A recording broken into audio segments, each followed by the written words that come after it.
What's happening, guys? Welcome back to another episode of Ruse Reviews, and today we are chatting about Swiss Key by Nicholas Lawrence and Hansen Chen Productions. So let's run that title sequence.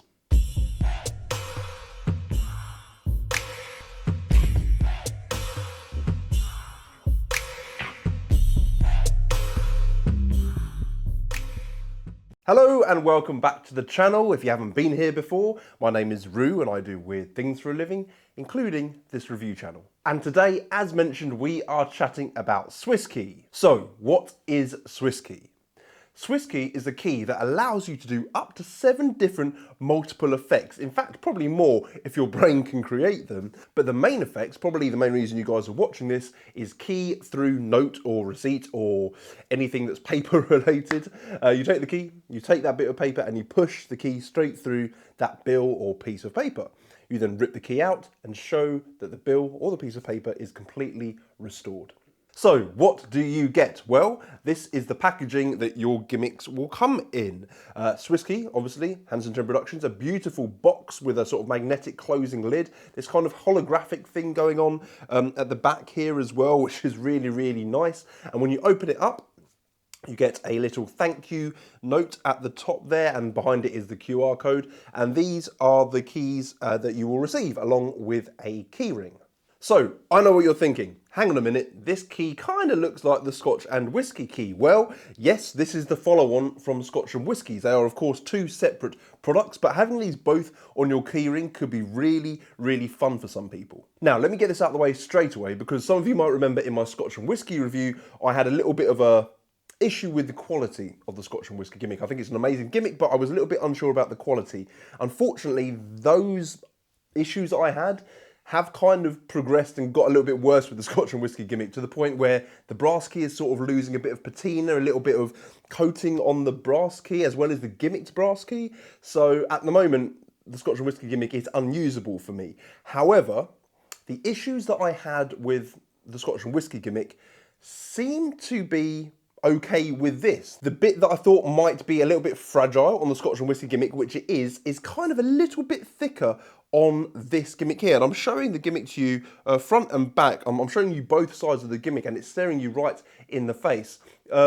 It's really, really well made, and it feels like the quality has changed a little bit, but it's very, very subtle. There's just a little bit more thickness and a little bit more durability within this. Now, I should say that the silver portion of my Scotch and Whisky gimmick is still in amazing nick. It's just the brass keys that haven't really held up over time.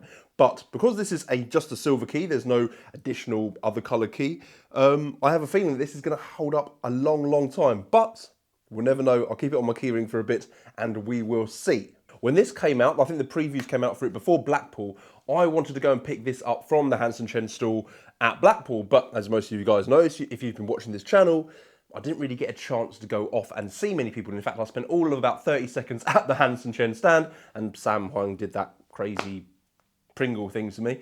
But yes, I really wanted to pick this up, but totally forgot. And there was a good reason for this. The mechanism to make this key work is all self-contained. I'm a big fan of Nicholas Lawrence, and I know he is a worker, and I know he wouldn't have put something out if it wasn't something that he would use all the time. So when I saw the teaser come out for this, I was like, all of that stuff has to be with a self-contained gimmick. It has to be, which is why I wanted to pick it up straight away to see. And when I got it through and I looked inside the box and I saw these 2 keys, I had no idea. This key here, by the way, is a regular key. So if you want to switch out the gimmick key, you can. But let me tell you this, I will never be carrying this around with me at any point. This is so well made that I have no fear of handing this out to people at any point. When I first opened the packet, I thought, maybe it needs to have the extra thing that the Scotch and Whisky had to make this work. If you know what that is, then well done. If you don't worry, that was all cryptic. But no, this is all self-contained. This beautiful, beautiful gimmick really is a work of art. I've never seen anything like it. In fact, I showed my girlfriend it and she was like, that's so cool. It feels like a James Bond gimmick built into a key. But just whilst we're still on quality, all the metal parts of this gimmick, extremely well made. All the main parts that you need for this to work are extremely well made. However, When you get this, within the gimmick itself, there is a little bit of foam to help deaden the sound of this gimmick working, but it also helps play a little bit of a deceptive part when using this gimmick as well. It means you can show this gimmick all the way around quickly, like a quick flash, and it would be deceptive. However, after about an hour or two of practicing with this thing, the foam kind of peeled away and it kind of ripped a little bit at the top as well, which is a bit annoying. So now you're currently seeing the gimmick without the bit of foam inside there, which helps silence it and make the move slightly easier and be a bit more deceptive. However, after practicing with this for a little bit, it sits so much better without the foam in that I'm kind of not that fussed that it's not in there anymore. Does it make a bit more sound? Yes, but I'm generally performing this out and about in public, so the sound doesn't really bother me that much. So let's get into a little performance of the key. So here we have a receipt. This could be a bill, banknote, whatever you like. And here we have the key itself. So in a second, I'm going to take the key and I'm going to push it straight through the middle of the bill. We'll do it on the count of 3. You ready? Watch. 1, 2, 3. All the way through. You guys can see it in there. Hopefully you guys can see that on camera there. Just there. In fact, you can see all the way in. Hopefully you can see that as well. And watch. If I take the key out, there is no rips, no holes or anything in the receipt. And that was Swiss key.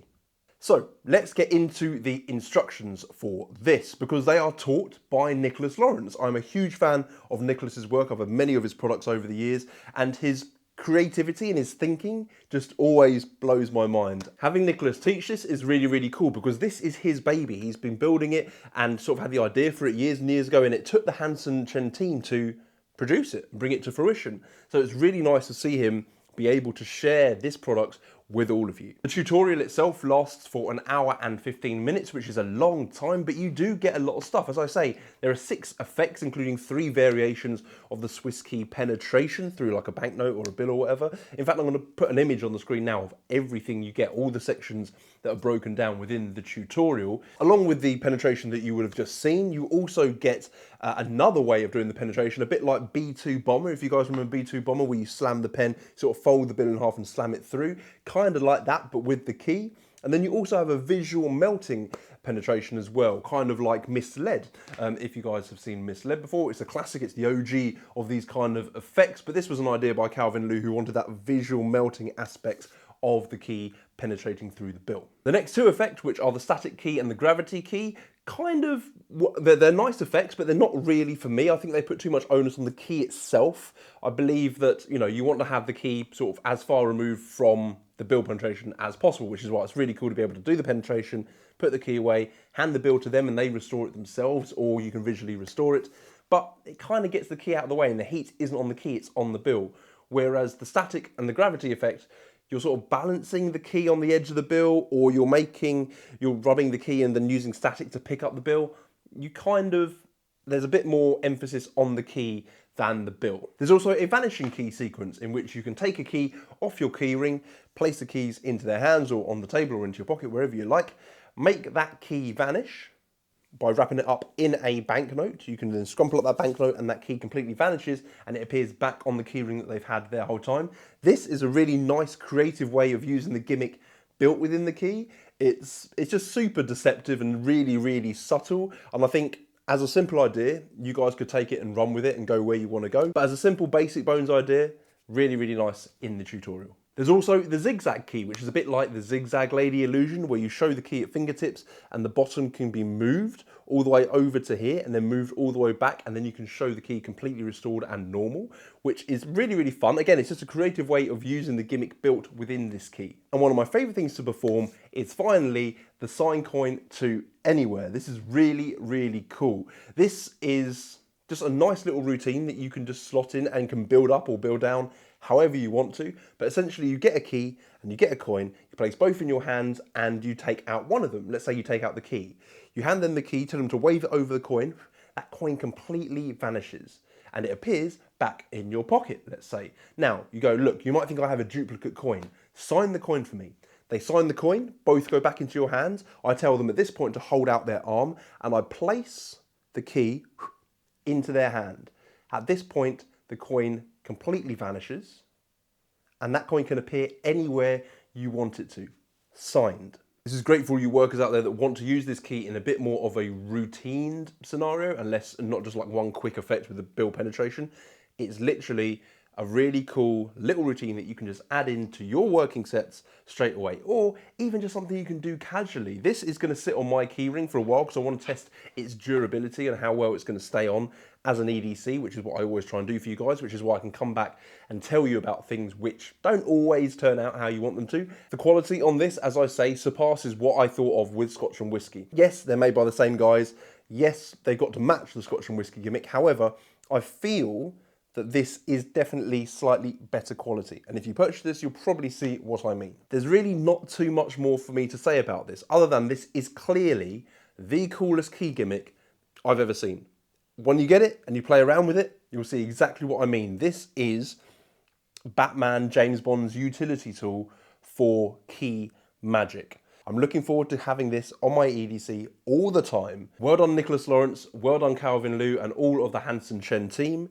Go pick up your copy of Swiss Key via the link below, and I'll see you all in the next Rue's Reviews. Ciao.